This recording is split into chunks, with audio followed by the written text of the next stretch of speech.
Magsasalta pa ba ako? Huwag na. Huwag na? Huwag na, nakakayanin. Wala ako, magsasalta pa ako eh.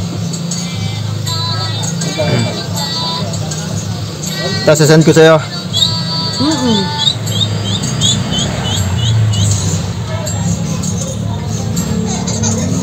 Vivo Y91 LCD screen install only. Kapag sinabi natin install only is nagpakabit o kaya magpapakabit ng LCD screen pero hindi galing sa akin yung LCD screen ng Vivo Y91. Okay, yung iba pang mga lumalapit din sa akin na nakikiusap, ikabit yung LCD na order nila through online store or kaya kung sino mga seller or kakilala nilang nagbebenta ng LCD screen. Sa price naman, tinatanong ko naman din naman nila. Binabanggit din talaga yung tunay na price. Kaya secret din yung price niya. Pero alam ko naman sa Ricardo at sa market kung magkano yung LCD screen kapag bilihan ito. Nakikita naman ninyo sa mga online store.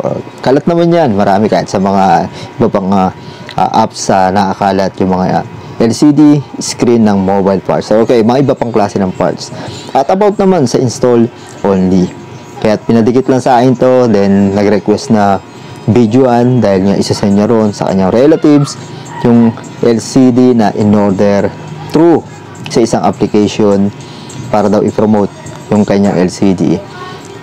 Mabait naman ang inyong lingkod, pambansang batugan. At syempre, kung sa price ng install LCD, napaka lowest price ng binigay ko na serbisyo ko rito.